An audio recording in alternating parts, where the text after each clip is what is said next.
하나님 말씀 마태복음 10장 24절에서 33절의 말씀입니다.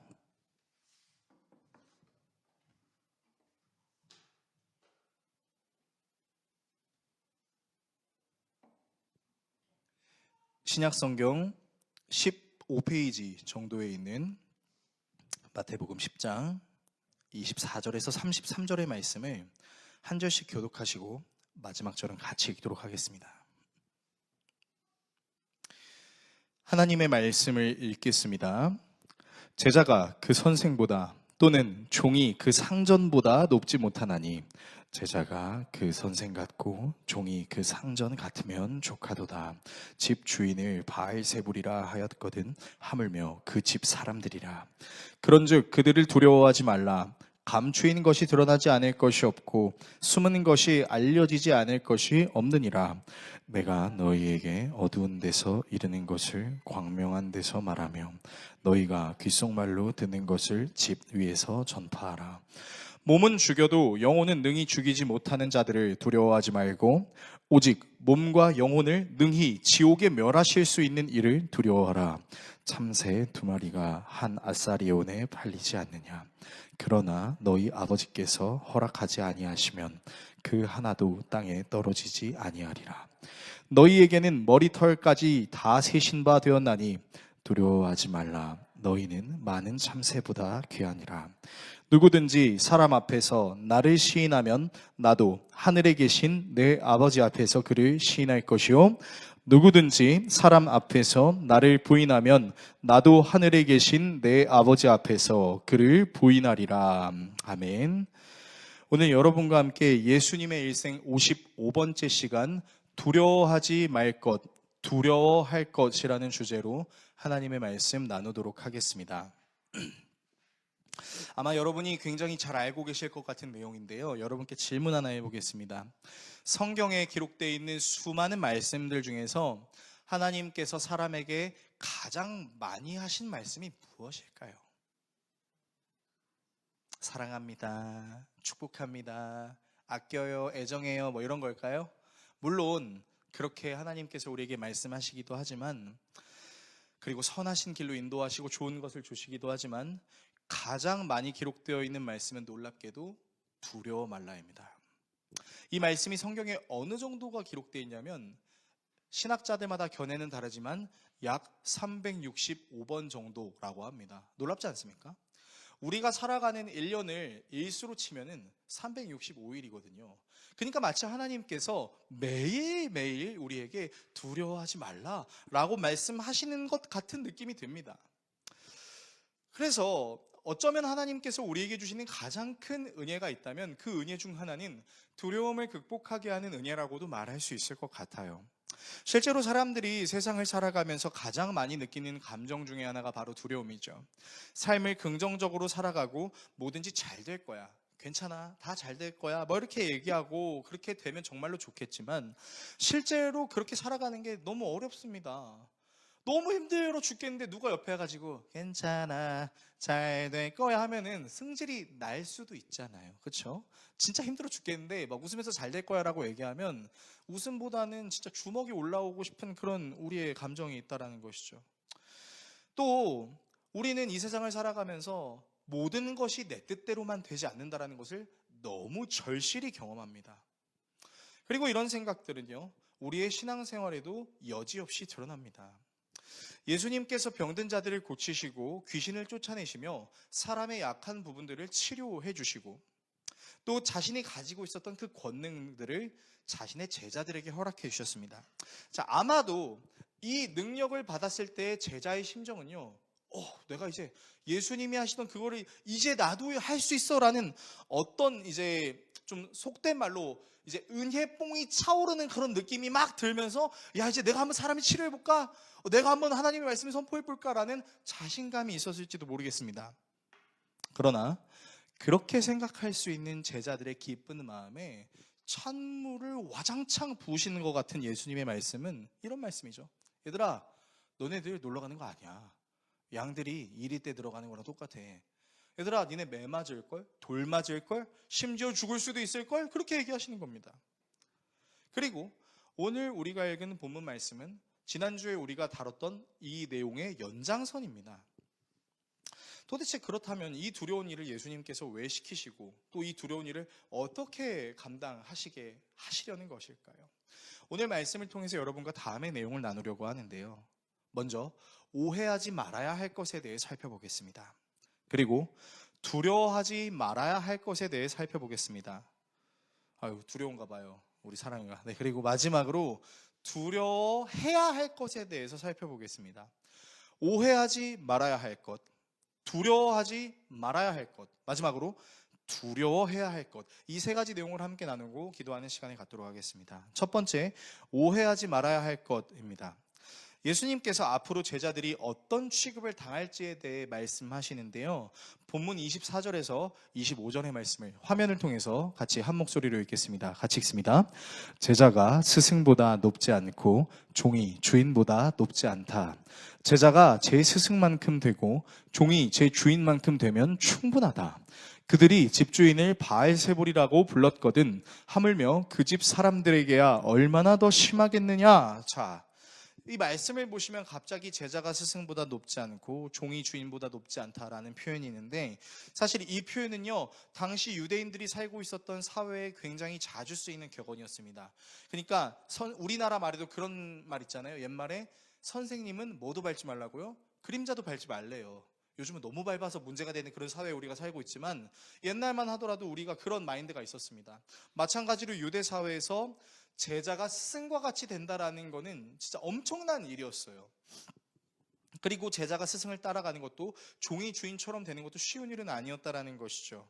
그런데 예수님께서는 이 격언을 사용하시면서 너희들은 나만큼 될 수 없어라는 차원으로 말씀하시려는 것이 아니라, 얘들아, 유대인들이, 바리새인들이 나보고 바알세불이라 그랬잖아, 파리의 대왕이라 그랬잖아, 너희들도 그런 취급 받게 될걸? 라고 말씀하시는 거예요. 쉽게 말해서 예수님의 선하신 사역을 사람들이 보았음에도 불구하고 그 예수님의 사역을 좋게 여기지 않고 파리 대왕의 힘을 빌렸구만 이라고 생각하는 그 사람들의 비아냥과 비난을 제자들 역시 같이 듣게 될 거야. 똑같은 취급을 받게 될 거야 라고 말씀하십니다. 자, 이를 통해서 우리가 확실하게 알 수 있는 게 있어요. 무엇을 확실하게 알 수 있냐면, 예수 그리스도의 이름을 믿고 예수 그리스도의 이름을 증거하는 삶을 살면 우리의 삶이 쨍하고 해뜰 날이 된다라는 것이 아니라, 예수님이 당하셨던 비난과 비판과 고난을 우리 또한 당할 수 있다라는 겁니다. 그러니까 이 예수님의 말씀을 적용하면요, 이렇게 할 수 있어요. 예수 믿는다고 다 잘 된다? 아니다. 예수 믿는다고 잘 되는 게 아니라 오히려 더 힘들고 어려워질 수도 있다라고 얘기하는 거죠. 사실 신앙생활을 시작할 때 많은 사람들이 예수님을 믿게 되는 그 계기 중에 하나가 뭐냐면요, 어려운 문제를 해결받을 때입니다. 그러니까 예수를 모르고 살았어요. 그래서 그렇게 살다가 뭐 건강이나 아니면 내가 운영하는 사업장이나 아니면 사람들의 관계나 아니면 불투명한 미래 때문에 너무 힘들어하고 있었을 그때 누군가가 와서 야, 우리 하나님께 한번 기도해보자 라고 얘기해서 기도했는데 정말로 그 일이 이루어진 거죠. 여러분 주변에도 정말 힘들고 어려운 일을 겪었을 때 우리 같이 하나님께 한번 기도해보자 라고 얘기했는데 정말로 기적적인 이런 일이 일어나가지고 예수를 믿게 된 사람들이 여러분 적어도 한두 명 이상 있을 것입니다. 하나님께 기도했더니 문제가 해결되고 어려움이 극복되고 쉽게 고쳐질 수 없는 병들이 고쳐지는 경우 말이죠. 그리고 이런 일을 간접적으로 경험해도 우리의 마음속에 그런 생각이 들기도 합니다. 와, 진짜 정말 하나님 살아계신 것 같아. 그런 생각이 들기도 한다라는 거죠. 자, 그런데 말입니다. 놀랍게도요, 예수님께서는 병든 자들을 고치시면서 단 한 번도 그 사람들에게 앞으로 너의 삶은 네가 생각하는 대로 잘 될 거야 라고 말씀하신 적이 단 한 번도 없습니다. 예수님께서 병든 자들을 고치시면서 하셨던 사역은 궁극적으로 무엇이었냐면, 너희들의 병을 고쳐줄 수 있는 나는 너희들의 병뿐만 아니라 영원히 죽을 수밖에 없는 너희들의 죽음의 문제와 단절된 하나님과의 관계를 회복시켜줄 수 있다라는 차원으로 주님께서 오셨고, 그래서 예수님이 그들과 함께하는 것이 하나님의 은혜라는 것을 가르쳐 주셨지요. 즉 예수님이 만난 사람들의 문제를 해결해 주셨던 것은 단순히 야, 잘 먹고 잘 살아의 수준을 넘어서서 너희들이 예수를 증거해야 돼. 그리고 그 예수를 증거하다가 너희들은 해를 입게 될 수도 있어 라는 것을 증거하시려는 것이었다는 거예요. 그래서 여러분, 성경을 자세히 보시면요, 예수 믿어서 잘된 사람도 있지만 예수 믿어서 죽은 사람은 훨씬 많습니다. 그래서 우리는 알아야 돼요. 어떤 걸요? 예수 믿으면 잘 된다. 뭐가요? 예수 믿으면 우리 건강이 나아지고, 예수 믿으면 우리의 사업이 잘 되고, 예수 믿으면 우리의 친구 관계가 다 좋고 건강하고 만사가 형통한 거? 성경이 우리에게 말하고자 하는 궁극적인 의미는 그것이 아니라, 예수를 통해 나는 예수를 증거하고 예수의 뜻대로 살기를 결단해서 그로 인해 겪는 어려움도 우리에게 있을 수 있다는 것을 받아들여야 된다는 것입니다.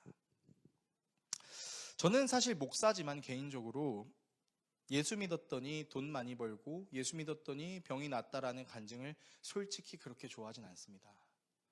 왜 안 좋아하냐면요, 그런 기적을 경험한 사람보다 그런 기적을 경험하지 않은 사람들이 더 많거든요. 똑같이 기도했어요.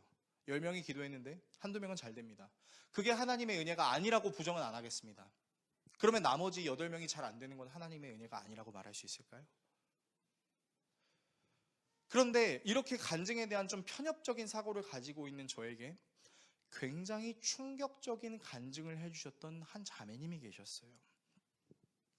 제 전교회에서 사역을 하면서 이제 간증 집회를 준비를 하게 될 때가 있었는데, 그때 제가 사역하던 교회에서 섭외했던 자매님이 누구였냐면은, 여러분이 아실지 모르겠는데 천정은 자매님이었습니다. 이 자매님이 이제 2012년인가 3년인가 정확하게 기억은 안 나는데, 그때 이제 유방암 선고를 받았어요. 그리고 의사로부터 이제 1년밖에 살지 못한다라는 사형 선고를 받았어요. 근데 이분이 그때 예수를 인격적으로 믿기 시작하고, 그분이 사실 지금도 살아계십니다. 항암을 무려 130여 회 이상을 받으셨대요. 엄청나게 받은 거죠. 근데 이분이 그날 교회에 와서 간증했을 때 제 마음을 확 찔렀던 그런 메시지가 있었어요. 그게 무슨 메시지였냐면, 저는 하나님께 낫게 해달라고 기도하지 않습니다라는 간증이었어요. 전 좀 놀랐어요. 왜지? 낫게 해달라고 해서 하나님께서 회복시켜 주셔서 건강한 삶을 살면 좋은 거 아닌가? 근데 그 자매가 저한테 저가 아니라 이제 그때 당시 사역하던 교회의 모든 성도들에게 이렇게 얘기했어요. 저는 주님의 것이기 때문에 앞으로 제가 이 세상에서 얼마를 살지 모르지만 살아가는 그 나머지 기간 제가 할 수 있는 건 예수를 증거하는 것입니다. 저는 예수를 증거하다 죽어도 여한이 없습니다. 저는 여러분에게 예수 믿으면 바로 낫는다는 말씀을 증거하고 싶어서 여기 온 것이 아닙니다. 예수가 제 삶의 주인이 될 수밖에 없는 이유를 여러분들에게 증거하기 위함이었습니다. 깜짝 놀랐어요.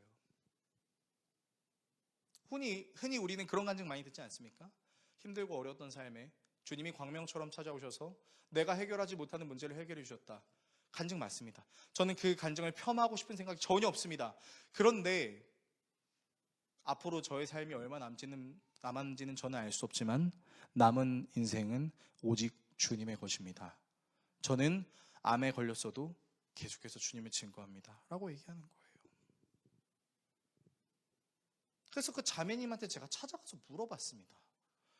예수님을 증거하는 게 자매님에게 어떻게 은혜로 적용이 되는데요? 라고 얘기하는데 자매님이 그러셨어요. 하나님이 저에게 유방암을 허락하신 이유는 그 유방암으로 인해 제가 예수를 증거할 수밖에 없는 사람이라는 것을 깨닫게 해주셨기 때문이에요 라는 거예요. 마치 그 고백이 저에게 사도 바울이 고백했던 내용처럼 들렸습니다. 갈라디아 교회에 이렇게 얘기하지 않습니까? 여러분, 사실 저에겐 정말로 극심하게 힘들고 어려운 병이 있습니다.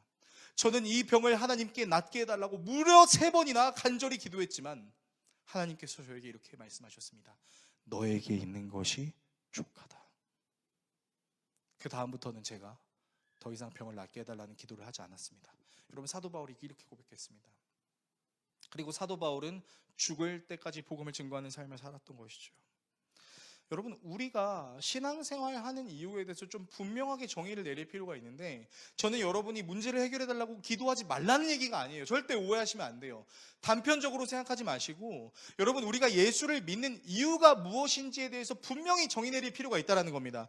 여러분, 예수님 믿으면 잘 되니까 예수를 믿는 것이 아니라 예수의 십자가가 나의 죄를 씻어주고 예수의 부활이 나의 부활을 소망해 주기 때문에, 그리고 그 예수 그리스도의 십자가와 부활로 말미암아 영원히 끊어졌던 하나님과 우리의 관계가 회복이 되어 예수 그리스도의 의로 말미암아 하나님의 자녀가 되었다. 여러분, 이것을 선포하고 증거하는 것이, 그리고 이 믿음으로 삶을 살아내는 것이 우리의 신앙생활이죠. 물론 우리는 하나님께 우리의 삶의 문제, 염려의 문제를 털어놔야 됩니다. 도와달라고 얘기해야 돼요. 하나님은 우리 아버지시니까 가장 좋은 것을 주시니까요. 그러나 우리가 달라고 기도하는 이유는 뭐죠? 하나님, 저에게 물질을 주세요. 하나님, 저에게 건강을 주세요. 하나님, 저에게 사업장에 안정을 주세요. 하나님, 불투명한 미래를 하나님께서 도와주셔서 살아내게 해주세요 라고 말하는 이유는, 우리가 살아 숨쉬면서 우리가 속해 있는 삶의 모든 환경에서 예수가 하나님의 아들임을 드러낼 수 있게 해달라고. 여러분, 이게 우리의 궁극적인 기도의 제목이 되어야 되는 거죠. 그것을 이루기 위해 필요한 식량, 돈, 물질, 건강, 환경, 이런 것들을 하나님께 구하는 것이죠. 여러분, 진짜 착각하면 안 되는 건요, 예수 믿었더니 잘 됐어가 아니라 그냥 예수를 우리가 자랑해야 되는 거예요. 우리는 영원히 죽을 수밖에 없었어. 근데 예수 그리스도를 통해서 이제는 우리가 영원히 죽지 않게 됐어. 하나님의 나라가 꺼져가는 촛불인 줄 알았는데 하나님의 나라가 이미 왔어. 근데 이미 온 하나님의 나라가 점점 확장돼서 나중엔 진정한 새하늘과 새 땅, 신천지가 말하는 이상한 새하늘과 새 땅이 아닌 진정한 하나님이 만드시는 새로운 육신, 그것으로 우리가 완벽하게 변화될 거야. 여러분, 우리가 이것을 증거하는 삶을 살기 위함이라는 것이죠. 그래서 예수님께서 하늘로 승천하시기 전에 뭐라고 말씀하셨어요? 제자들에게, 얘들아, 너희들 나 믿으면 잘 된다고 그렇게 얘기해 라고 예수님이 얘기하셨나요? 아니죠. 아버지와 아들과 성령의 이름으로 세례를 베풀고, 너희들의 죄를 씻어주는 그 세례를 베풀고, 내가 너희들에게 분부하고 가르친 모든 것을 지키게 하라. 그게 뭐예요? 예수님이 가르친 그 내용을 사람들에게 전하라는 겁니다. 여러분, 이게 그리스도예요. 교회에서 잘 살아가는 방법, 뭐 하는 방법, 그런 걸 주장하는 게 아니라, 교회는 예수가 누군지를, 그분이 우리에게 무엇을 행하셨는지를, 그분이 행하신 일이 오늘을 살아가는 우리에게 어떻게 삶으로 적용이 될 수 있는지를 설명할 수 있는 곳이 교회가 돼야 됩니다. 만약에 우리가 정말 그냥 어떻게 하면 돈 많이 벌 수 있을지, 어떻게 하면 건강할 수 있을지를 알고 싶으시면 교회 안 오셔도 돼요. 제가 용한 무당 집을 추천해 드리도록 하겠습니다. 여러분, 거기서 돈 내고 물어보세요. 어떻게 해야 돈 벌 수 있어요? 그렇게 물어보십시오. 이 예수님의 승천하시기 전 말씀을 우리가 기억한다면, 우리는 감히 신앙생활을 예수님 믿으면 잘 돼, 건강해져, 문제가 없어, 돈 잘 벌어 라고만 말할 수 없다는 겁니다. 우리는 이 오해에서 벗어날 수 있어야 합니다. 두 번째, 두려워하지 말아야 할 것입니다. 예수님께서 제자들이 유대인들에게 당할 취급을 분명히 말씀하셨어요. 그런데 여러분, 오늘 본문을 자세히 살펴보시면 예수님께서 제자들에게 총 3번 말씀하세요. 두려워하지 말아라, 두려워하지 말아라, 두려워하지 말아라. 그리고 또 하나의 말씀, 두려워해라 라는 이 말씀을 하십니다. 그러면 두려워하지 말아라는 이 3가지 말씀이 무슨 내용일까요? 그 내용인즉슨 제자들이 사람들에게 그 귀신의 종 취급을 당하고, 야, 니네들 정신 차려, 이런 말을 듣게 되는 그 유대인들을 두려워하지 말 것, 그리고 너희들의 육체를 죽일 수는 있어도 그들이 너희들의 영혼은 죽일 수 없다.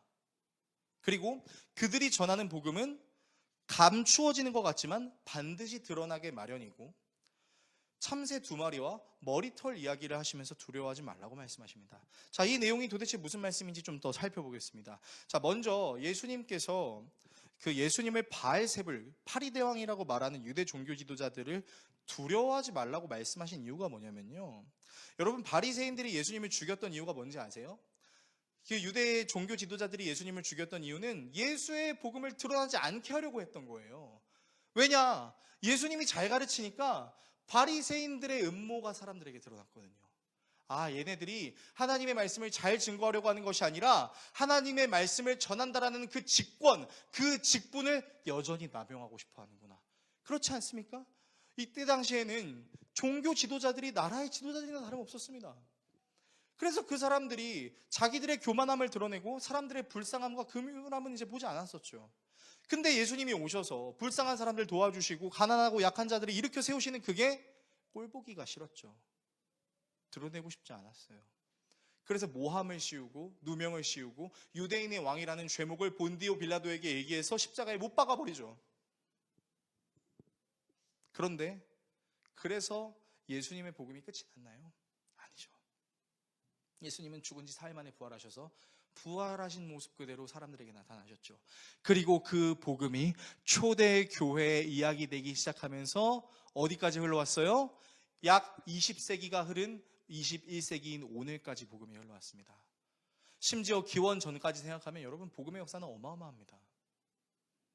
이 말은요, 아무리 감추려고 해도 감출 수가 없이 드러나는 것이 바로 복음의 능력이라는 것이죠. 이미 예수님께서는 제자들에게 이 말씀을 하셨던 거예요. 얘들아, 너희들이 복음을 전하려고 하면 감추려고 할 거야. 못 전하게 할 거야. 걱정하지 마. 너희들이 전한 복음은 반드시 꽃을 피우고 열매를 맺어. 예수님께서 그렇게 말씀하고 계신다는 거죠. 제자들이 복음을 전하다가 심지어 죽음을 맞이하게 되는 일이 있다 하더라도 그것이 제자들의 영혼까지 죽일 수 없다라고 말씀하신 이유가 무엇일까요? 제자들이 복음을 전하다 죽게 되는 것이 그 제자들의 삶의 끝이 아니라는 거예요. 얘들아, 너희는 복음을 전하다가 진짜 죽음의 위기에 처할 수도 있고 괴롭히는 위기에 처할 수도 있고 이 육신의 삶을 마무리할 수도 있겠지만 그것이 끝이 아니야. 너희들이 수고하고 무거운 그 복음의 짐을 진 삶을 살았음에도 불구하고 그 끝이 형장의 이슬로 사라진다 하더라도 너희들의 상급은 남아있어. 예수님께서 다시 오시는 그날 완전한 하늘나라가 완성이 될 그때 너희들은 영원히 하나님을 즐거워하고 행복하는 슬픔과 눈물과 고통이 없는 그곳에 가게 될 거야. 여러분, 이 말이 무슨 말인지 아세요? 예수님께서 그 영혼을 구원하신다는 말은 반대로는 제자들에게 칼을 겨누는 그 사람들을 하나님이 반드시 심판하신다라는 섭리도 담겨 있는 것입니다. 그러니까 여러분, 예수님께서는 이렇게 말씀하시는 거예요. 이 생에서의 삶이 끝이 아니야. 그러니까 우리 세상 사람들이 이제 약간 웃프게 얘기하는 부분들이 있잖아요. 이번 생은 끝났어. 결혼을 못하고 연애를 못하고 취직을 못하면서 이번 생은 끝났어. 머리카락이 빠지고 늙어가면서 이번 생은 끝났다라고 말하는 사람들에게 우리가 담대하게 말할 수 있는 증거는 뭐예요? 이번 생이 끝이 아니라는 거예요. 하나님께서 완전하게 이루실 그 하나님의 나라가 있고 상급과 심판이 있다는 것이죠. 자, 예수님께서 참새 2마리와 머리털을 이유하신 이유는 뭘까요? 오늘 본문에 2마리 참새가 한 아사리온이라고 나와 있는데 이 한 아사리온이라는 돈은요, 한 데나리온의 16분의 1입니다. 자, 그러면 한 데나리온은 얼마냐? 노동자가 하루 일해서 버는 노동 삭슬 얘기예요. 그러면 자, 지금 최저시급이 9,820원이거든요. 그래서 10,000원이라고 칠게요. 그리고 10시간을 일해서 10만 원을 벌었다고 가정해 보겠습니다. 자, 그럼 그 10만 원을 16분의 1로 나누면 얼마가 나오냐면 6,250원이 나와요. 그러니까 참새 2마리를 또 그 돈을 나누면은 3,125원이 나오겠죠. 좀 수학 잘하는 것 같죠? 어쨌든 이렇게 나눠서 여러분 3,125원이 그 사람의 손에 들었다고 생각했을 때 여러분 3,125원으로 참치김밥을 먹을 수 없는 우리는 너무나 가혹하고 힘든 현실을 살아가고 있다는 거 알고 계신가요? 여러분 3,125원으로 뭐 할래요? 우리 사랑하는 청소년 은찬이에게 3,125원을 제가 은찬아 맛있는 거 사 먹어 하고 3,125원을 준다고 여러분 한번 가정해 보세요. 은찬이가 목사님 이렇게 큰 돈을 너무 감사합니다 이러겠어요? 아니면 뭐 하자는 거야? 무인 아이스크림 가게 가가지고 600원짜리 아이스크림 5개 5개 사 먹으라는 건가? 뭐 이렇게 생각하지 않겠습니까? 진짜 형편없는 돈의 가치라는 거죠. 그리고요, 여러분, 머리털 얘기가 나오는데 사실 현대는 머리털이 너무 중요합니다. 그렇지 않습니까? 여러분, 제 나이가 38인데 큰일 났어요. 차마 제가 고개를 숙일 수 없는 이유는 여러분 제 정수리가 비어가고 있기 때문입니다. 저는 그냥 하나님의 그 사명을 따라서 열심히 사역했을 뿐인데 건강이 꺾이고 힘들어지게 되면서 어쩌다 보니까 이제 머리털이 하나씩 사라지게 되더라고요.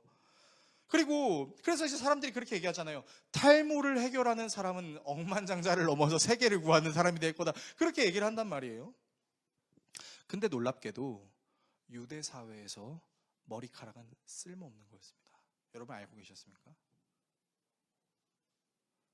머리털은요, 유대인들이 가장 쓸모없는 신체라고 여기는 것이 머리털이었어요.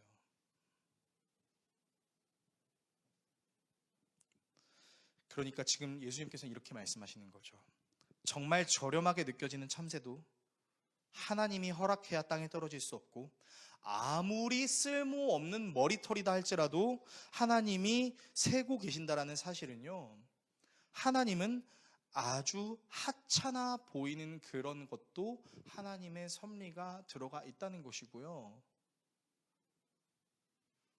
어쩌면 우리가 복음을 전하는 일이 사람들에게 하찮게 여겨지더라 할지라도 하나님께서 그것을 절대로 하찮게 여기시지 않는다는 얘기입니다.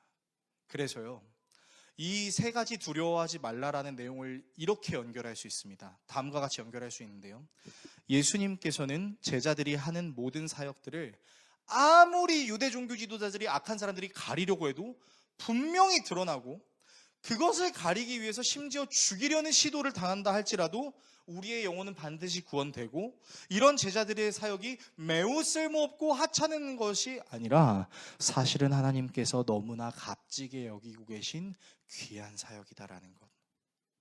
그러니까 여러분, 제자들이 두려워하지 않을 수 있는 이유는요, 그들의 사역이 하나님께서 너무 기뻐하시고 값지게 여기는 사역이라는 것이기 때문입니다. 그래서 여러분, 우리가 지금 두려움에 대해 다루고 있는데, 여러분 사실 우리가 용기 낼 수 있어요. 조금 무섭지만, 사람들이 나에게 욕하고 사람들이 나를 비난하는 게 좀 무서울 수는 있지만 할 수 있어요. 그렇지 않습니까? 근데 어쩌면요, 우리가 그런 사람들의 비난과 비아냥보다, 특별히 우리가 초대교회 시대가 아니라 현대 시대에 살고 있으니까 사실 그런 두려움은 없을 수 있잖아요. 그러면 우리에게 어떤 두려움이 있을 수 있을까요? 이 두려움은 초대교회 성도들도 똑같이 누릴 수 있는 두려움 중에 하나였는데 뭐였냐면요, 내가 하는 이 복음 전파를 사람들이 잘못됐다고 말하는 것을 넘어서서 매우 쓸모없다라고 말하는 것을 어쩌면 우리는 되게 두려워할지도 모르겠습니다. 우리는 신앙생활이든 그게 아니든 내가 하는 행위에 항상 의미를 부여합니다. 그렇지 않습니까? 그것이 돈 버는 행위든 여러분의 취미든 여러분이 반드시 해야만 하는 사명이든, 사람은요, 개념을 장착하지 않는 걸 굉장히 싫어합니다. 그래서 특별히 인본주의 사회에 살고 있는 우리들은요, 무언가를 함에 있어서 반드시 그것이 결과값을 낼 수 있어야 되고, 결과값을 내지 않더라도 그게 의미 있고 가치 있는 일이 되어야만 해요. 그래서 우리가 제일 두려워하는 게 뭐냐? 내가 복음을 전파하는 이 일이 매우 쓸모없고 값어치 없고 시간 낭비, 돈 낭비, 재물 낭비, 건강 낭비 하는 것처럼 느껴질지도 모른다는 게 사실은 제일 두려울 수도 있다라는 것이죠. 그리고 여러분은요, 이 말을 생각보다 많이 들었을 것입니다. 왜 신앙생활해? 왜 교회에 가서 기도하면 하나님이 밥 먹여줘? 나랑 놀자! 라고 말하는 남편이나 아내의 말을 여러분들 많이 들으셨을 겁니다. 또 직장이나 여러분들의 친구들 사이에서, 야, 예수 믿으면 돈 나오냐? 야, 예수 믿으면 삶이 변하냐? 아닌 것 같은데. 우리 다음 세대들은 어떻습니까? 교회 나갈 시간에 공부해, 학원 다녀, 그런 얘기 하지 않습니까? 어쩌면 우리 은찬이는 세상의 기준으로는 되게 손해볼 수도 있는 거예요. 그렇지 않습니까? 여러분 그런 말 많이 들어보시지 않으셨어요? 저는 복음을 전하면서 정말 그런 말들을 수도 없이 많이 들어봤습니다. 그리고 그것이 때로는 되게 쓸모없나? 내가 진짜 복음을 전하는 것이, 신앙생활하는 것이 진짜 쓸모없나?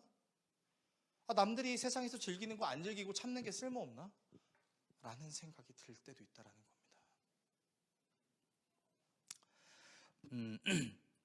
제가 처음 사역을 시작했을 때 부서가 어느 부서였었냐면 제 고등부였어요.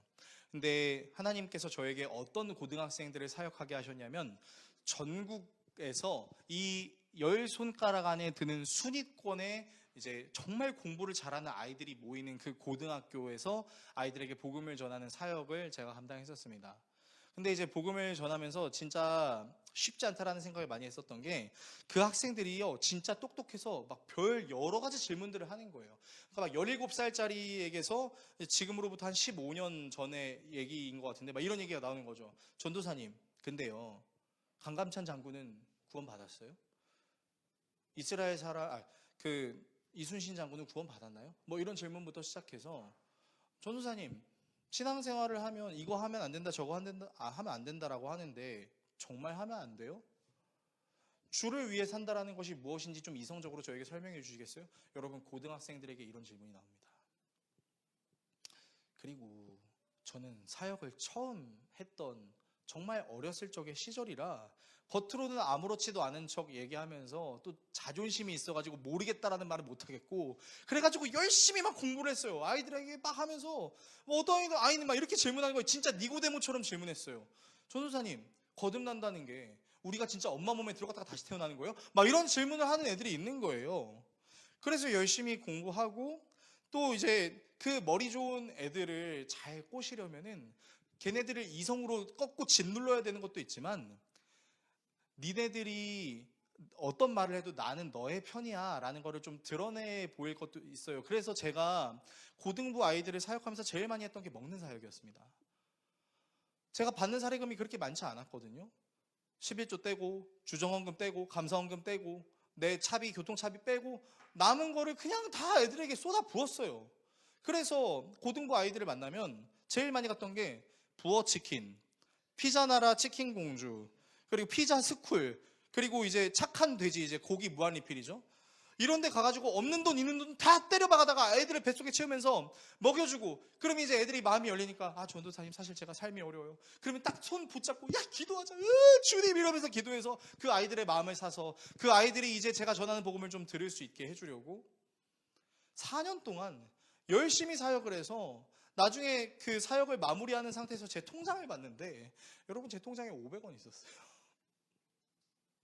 통장에 500원 있고, 그때 당시 제가 입고 있었던 빨간 추리닝을 지금도 입고 다니고 있습니다. 그래서 제가 그 빨간 추리닝 입고 다니는 걸 아는 성도님들이 되게 싫어하시는데, 그렇게까지 사역을 했어요. 근데 그렇게 사역을 하면서 애들에게 항상 했던 말은 이거였어요. 얘들아, 예수 믿고 승리하자. 얘들아, 예수님 믿으면 진짜 예수님이 살아계시다는 걸 알 수 있어. 여러분, 근데요, 제가 그렇게 사역하고요, 진짜 좌절과 절망감을 얼마나 많이 겪었는지 아세요? 애들이 20살 되니까 와르르 무너져요. 도미노가 무너지는 것 마냥 그 수련회에 가가지고 막 제자반도 하고 봉사하던 막 주여 막 그렇게 하던 애들이 대학교에 입학하고 그동안 경험해보지 못했던 문화들을 막 접하니까 내가 언제 예수님께 그렇게 눈물을 흘리며 기도했냐는 듯이 와르르 무너져요. 그래도 인간적인 정은 있어서 먹인 것이 너무 많으니까, 그냥 먹인 게 아니라 죄송해요, 처먹었으니까 애들이 너무 많이. 심지어 이제 DC 카드라고 해요. 도사님 카드라고 해서 제 카드를 애들이 마음대로 막 썼으니까, 그렇게 먹였으니까 인지상정은 알아가지고 찾아와요. 전사님 잘 지내세요 하고 찾아와요. 보고 싶다고. 그럼 이제 제가 질문합니다. 잘 지내니? 신앙생활은 잘해? 그러면 뭐 그런 걸 물어보세요. 100명에게 복음을 전하면 80명, 90명이 그렇게 무너졌습니다.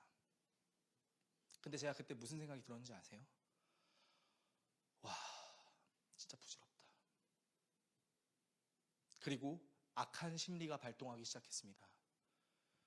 내가 애들에게 착한 돼지 사준 돈이 얼마였지? 10,000원. 여러분, 인간이요, 자기가 하는 일에 의미가 없다고 생각하면 나타나는 증상, 병적인 증상 중에 하나가 뭔지 아세요? 꼭 그렇게 금액적인 계산을 해요. 그리고 그 금액적인 계산을 굳이 안 해도 되는데 하면서 어떻게 현타가 와요. 내가 얘한테 100만 원 이상을 썼네. 100만 원을 처먹여놨는데 100만 원에 10분의 1도 못하네. 그러니까 오랜만에 저를 보러 왔는데 예수 안 믿는다고 하니까 짜증나는 거예요. 그래가지고 애들한테 야, 내가 니들한테 먹인 돈이 얼만데, 제가 막 그렇게 얘기했다니까요. 그러면서 막 하나님께 이제 원망하는 거죠. 하나님, 그렇게 열심히 사역하고 그렇게 열심히 먹였는데 이게 뭡니까? 그렇게 생각했었어요. 그런데 너무 놀라운 일이 있었어요. 어떤 일이 있냐면요, 제가 개척을 결단하고 하나님께서 부르신 이 거북섬에서 교회를 시작하겠습니다 하고 준비하고 있는데 연락들이 오기 시작했어요. 사실 여러분, 2023년이 되기 전에는 3년 동안 또 우리가 코로나를 겪었잖아요. 2020, 21, 22. 그때 또 인간관계가 싹 정리될 법도 한 암흑의 시간이었는데 정말 신기하게 제가 개척한다는 소식을 누가 전해 들었는지 모르겠는데 그 고등부 아이들이 연락이 와요. 이제 그 고등부 아이들이 20대 후반 내지는 30대 초반, 네, 그런 아이들이어가지고 이제 사회 활동을 하는데 옵니다. 목사님 보고 싶어요. 찾아와요. 그래서 찾아와서 밥을 사주고 커피를 사주고 그리고 교회 헌금해주고 그러면서 제 손을 잡으면서 목사님, 이 어려운 시기에 개척이라뇨. 정말 대단하십니다. 제가 지금은 섬기는 교회가 있어서 목사님 교회에 출석은 할 수 없지만 항상 잘 되길 기도할게요. 그렇게 기도를 해주는 거예요. 어제도 연락이 왔습니다. 쉬고 싶은데 연락이 와서 피곤한 척은 가리고 반갑다 이러면서 맞이하고 언제나 그랬다는 듯이 DC 카드를 꺼내면서 얘들아 내가 먹을 거 사줄게 뭐 먹을까 했는데 목사님 꺼내지 마세요. 이제 저도 제 앞가림 하는 애예요. 네가? 라는 생각이 들지만 그렇게 밥을 사주고 또 그러면서 그런 얘기를 하는 거예요. 목사님, 신앙생활하기 너무 어려워요. 그런데 포기하지 않을래요.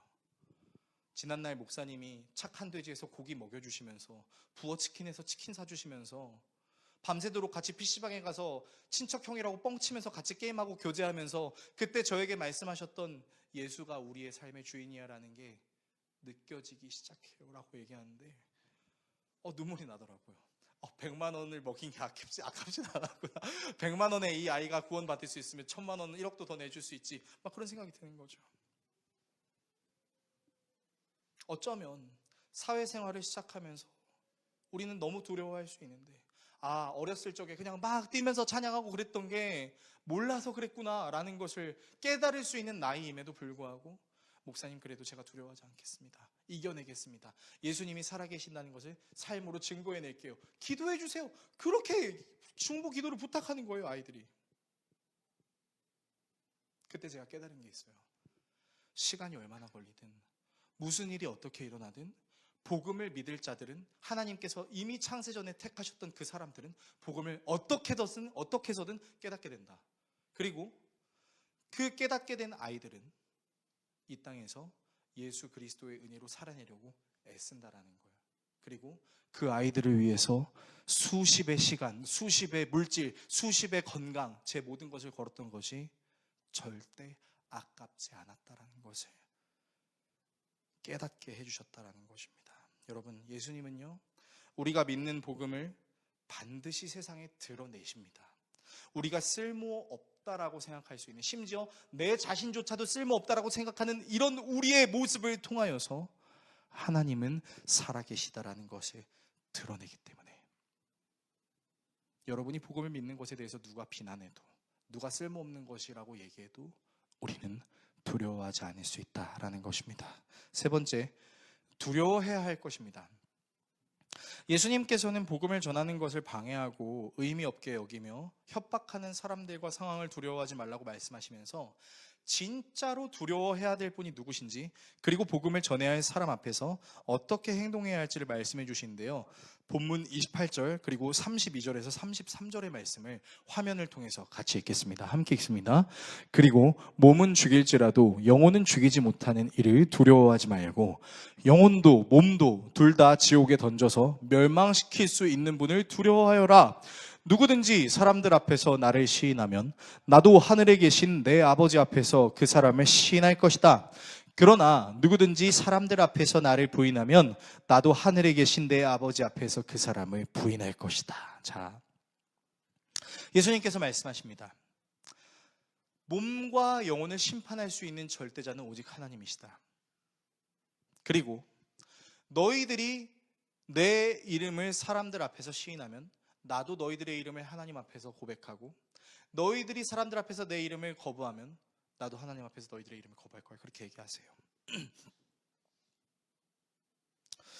근데 이 말씀을 여러분 겉으로 보게 되면 마치 예수님이 협박하는 것 같은 느낌이 들기도 합니다. 너희들이 내 이름대로 행동하고 고백하면 나도 너희들한테 이렇게 해줄 거야. 근데 너희들이 내 이름을 거부하면 나도 하나님 앞에서 너희들 이름 거부할 거야. 마치 그렇게 하지 않으면 벌 받을 것 같은 느낌이 드는 거죠. 그런데 여러분, 예수님의 이 말씀은요, 무조건 나를 주인으로 고백해야 돼! 라고 제자들에게 협박을 하신 것이 아니었어요. 그 이유에 대해서 설명해 드릴게요. 왜냐면요, 예수님은 사람들 앞에서 자기를 시인하지 않았던 한 사람을, 여러분이 너무나 잘 알고 계시는 그 한 사람을요, 모든 사람들이 보는 앞에서 예수님을 시인하는 사람으로 변화시킨 적이 있으시기 때문이에요. 많은 사람들 앞에서 예수님을 믿지 않는다고 주장했던 그 사람은요, 심지어 무슨 말도 했는지 아세요? 내가 그 사람을 저주해! 내가 그 사람을 저주하는 걸 맹세해! 라고 얘기했던 사람이기도 해요. 근데 이 사람이 누군지 아세요? 여러분이 너무나 잘 알고 계시는 예수님의 수제자라는 별명을 갖고 있었던 베드로였습니다. 이 사람이 사람들 앞에서 예수님을 어떻게 말했는지 살펴볼게요. 마가복음 14장 66절에서 72절의 말씀인데요, 제가 읽어드리겠습니다. 베드로가 안뜰 아래쪽에 있는데 대제사장의 하녀 가운데 하나가 와서 베드로가 불을 쬐고 있는 것을 보고 그를 빤히 노려보고서 말하였다. 당신도 저 나사렛 사람 예수와 함께 다닌 사람이죠? 그러나 베드로는 부인하여 말하였다. 네가 무슨 말을 하는지 난 알지도 못하고 깨닫지도 못하겠다. 속된 말로 예수님이 쌩깐 거죠. 그리고 그는 바깥들로 나갔다. 그 하녀가 그를 보고서 그 곁에 서 있는 사람들에게 다시 말했다. 이 사람은 그들과 한패예요. 그러나 그는 다시 부인하였다. 조금 뒤에 곁에 서 있는 사람들이 다시 베드로에게 말하였다. 당신이 갈릴리 사람이니까 틀림없이 그들과 한패일 거예요. 그러나 베드로는 저주하고 맹세하여 말하였다. 나는 당신들이 말하는 그 사람을 알지 못해요. 그러자 곧 닭이 두 번 울었다. 그래서 베드로는 예수께서 자기에게 닭이 두 번 울기 전 네가 나를 세 번 모른다고 할 것이다 하신 그 말씀이 생각나서 엎드려서 울었다. 여러분, 예수님께서 누구든지 나를 사람들 앞에 시인하면 나도 너희들을 하나님 앞에 시인할 거야 라고 말씀하셨을 때 그 자리에 베드로가 있었을까요? 없었을까요? 당연히 있죠. 그리고 예수님의 그 말씀을 베드로가 경청을 했겠어요? 안 했겠어요? 엄청 경청했죠. 여러분, 베드로 나대는 아이콘이었잖아요. 제자들이 약간 한국인 정서처럼 누가 질문하면 하고 가만히 있는 것처럼 가만히 있을 때 주는 그리스도시요 살아계신 하나님의 아들 막 이렇게 나대던 게 베드로 아니에요? 근데 그러면 베드로가 예수님께서 너희들을 파송할게 라고 할 때 예 알겠습니다 주님 저를 파송해 주십시오 라고 말하는 그 고백이 거짓말이었을까요? 그냥 그 상황에서 어쩔 수 없으니까 시인 안 해주신다고 하니까 그냥 아무렇게나 하는 고백이었을까요? 그건 아닌 것 같아요. 왜냐면요, 예수님께서 부활하시고 나셔서 다시 제자들에게 나타나셔서 아침을 먹여주시고 그리고 이제 그 베드로를 불러서 이렇게 말씀하시잖아요. 네가 나를 사랑하느냐? 3번. 그때 베드로가 뭐라고 얘기해요? 이 사람이 이제 엄청 근심하면서 주여, 예수님, 당신이 내가 당신을 사랑한다는 것을 당신께서 아십니다. 그렇게 얘기하지 않습니까? 그러니까 베드로는요, 거짓말을 한 건 아니에요. 정말 간절한 심정으로 자신이 예수님을 사랑하는 것을 예수님이 아신다고 했던 걸 보면요, 그리고 그런 베드로에게 예수님이 사역을 맡기신 걸 생각하면요, 베드로는 거짓말을 한 게 아니에요. 그러니까 여러분, 오늘 본문의 이 말씀은요, 너희들이 나를 사람들 앞에서 시인하지 않으면 나도 하나님 아버지 앞에서 너희들 시인 안 할 거야, 그렇게 예수님이 협박하는 게 아니라 오히려 그렇게 사람들 앞에서 시인할 수 없는 연약함을 가진 그 사람들을 다시 일으켜 세우시는 사랑을 주실 것이다라는 차원에서 말씀하고 계신 거예요.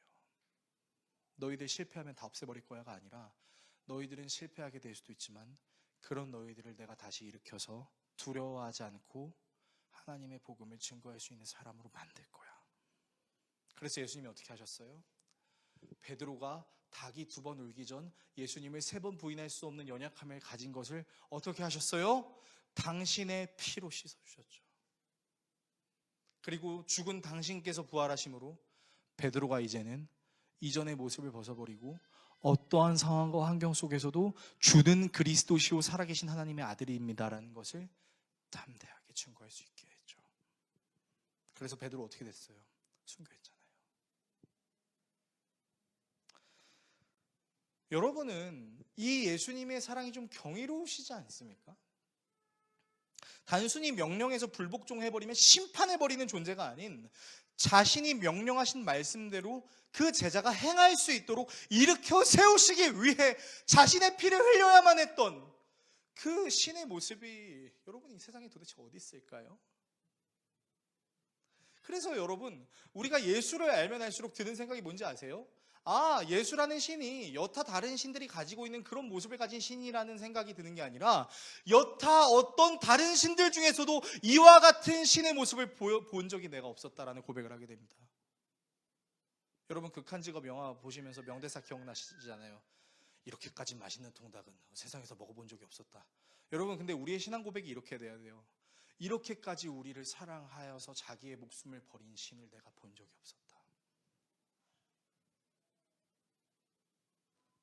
여러분 하나님께서 우리에게 원하시는 두려움이 바로 이 두려움입니다. 우리를 심판하면 어떡하지? 열심히 신앙생활 해야 되나? 이게 아니라 영원히 죽어도 시원찮을 것 같은 그런 우리들을 자신의 죽음으로 회복시키시고 새 피조물로 만드신 그 주님의 아름다우심에 경이로움을 금치 못하여 그 누구도 감히 하나님을 따라할 수 없어 라고 말할 수 있는 게 진정한 두려움, 경외입니다. 여러분 우리는요 하나님께 벌받고 싶지 않아서 공포에 떨어서 울며 겨자 먹기 식으로 신앙생활하는 게 아니잖아요. 하나님이 우리에게 요구하시는 경우에는 그것만이 가능하신 하나님께 제 두 손을 펼쳐서 이 아래 항복합니다. 우리는 이렇게 하나님을 두려워할 수 있어야 된다는 것입니다. 설교를 정리하겠습니다. 사랑하는 성도 여러분, 우리가 두려워해야 할 것은요 우리의 일이 의미 없어지게 만드는 상황과 환경, 그리고 우리를 협박하고 싶어하는, 심지어 힘들게 만드는 그런 사람들이 아니라 우리가 진짜 두려워해야 될 대상은 그 누구도 감히 흉내낼 수 없는 사랑을 실천하신 예수 그리스도, 살아계신 하나님의 아들입니다. 우리의 신앙생활은 단순히 잘 먹고 잘 살기 위한 종교 생활을 넘어서서 우리를 구원하신 예수 그리스도를 우리가 속해 있는 삶의 모든 상황과 환경 속에서 드러내는 것이에요.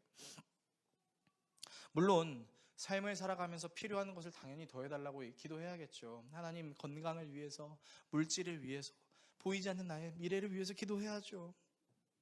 그리고 그렇게 하나님이 우리의 건강 채워주시고 물질 채워주시고 관계 회복시켜주시면 뭐 해야 돼요? 그 자리에서 내가 서 있는 곳 바로 그곳에서 하나님을 예배해야죠. 사도 바울은 말했습니다. 그러므로 사랑하는 자들아, 내가 너희에게 권하노니 너희들의 몸을 하나님이 기뻐하시는 거룩한 산 제물로 드리라. 이것이 너희가 하나님께 드려야 할 영적인 예배다라고 하는데, 이 영적인 예배를요 원어로 살펴보면 무슨 뜻이냐면 합당한이라는 뜻이 나옵니다. 여러분 그래서요 우리는 교회에서 그래 예수님은 그런 분이야, 다시 한번 내가 확신해, 다시 한번 그 주님을 신뢰해, 그렇게 다짐하고요 자위하고 끝나는 게 아니라 나가서 예수가 살아계신 하나님의 아들이라는 것을 드러내는 삶을 살아야 됩니다. 그래서 어쩌면 여러분이 진짜 예배를 드려야 되는 장소는 여기가 아니에요. 여러분이 진짜 예배를 드려야 되는 장소는 여기가 아니라 여러분들이 살아내야 되는 환경이라는 것이죠. 여러분들이 돈을 벌고, 여러분들이 고통을 당하고, 여러분들이 예수님을 믿는다는 이유로 사람들에게 비아냥받고 조롱받을 수 있는 그런 환경에서, 아니야, 예수님이 우리를 얼마나 사랑하시는데 다른 신이 흉내낼 수 없는 일을 하셨어 라고 말할 수 있는 것이, 그것이 예배예요. 그거 잘하려고 장로님, 집사님, 권사님 힘드셨죠? 위로하고 축복하고 맛있는 거 먹고 교제하고 그러는 거예요. 저는 앞으로 우리 더웨이 교회가 성도들의 신앙이 응집이 잘 되고 잘 성장하면요 그런 꿈도 있어요. 아예 한 주는 그냥 지정해가지고 우리 교회에 안 나와도 되니까 세상에 나가서 여러분들 전도하고 싶은 사람에게 복음을 전하라고 말하고 싶은 소망도 있어요. 물론 그 일을 하나님께서 어떻게 하라고 말씀하시는지 잘 모르겠지만 저에게 그런 소망이 있습니다. 그래서 여러분들께 권면합니다. 여러분 삶이 힘들어도 예수를 믿는다는 게 여러분들에게 기쁨이 되셨으면 좋겠어요. 내가 힘든데, 예수 신고하는 것도 싫어 죽겠는데, 내가 예수 얘기하면 저 또 예수쟁이 예수 거리고 있네, 이런 거 듣기 싫은데 라는 생각이 들더라도, 그리고 심지어 열심히 기도하고 열심히 교회 봉사하고 섬기고 해도 내 삶의 형편이 나아지지 않는 것처럼 느껴지는 상황과 환경이 있을지라도, 그럼에도 불구하고 그런 여러분들을 사랑하셔서 이 땅에 오신 그 예수 그리스도 앞에 여러분들이 나아가셨으면 좋겠습니다. 그리고 그 예수 그리스도의 은혜로 여러분들의 말과 여러분들의 행동이 그리스도의 향기, 그리스도의 편지가 되었으면 좋겠습니다. 우리가 두려워하지 말아야 될 것이 무엇인지, 그리고 우리가 진짜로 두려워해야 될 것이 무엇인지를 잘 분별하여 삶의 예배로 하나님과 사람 앞에 나아가시는 저와 여러분 모두가 될 수 있기를 예수 그리스도의 이름으로 축원합니다. 기도하겠습니다.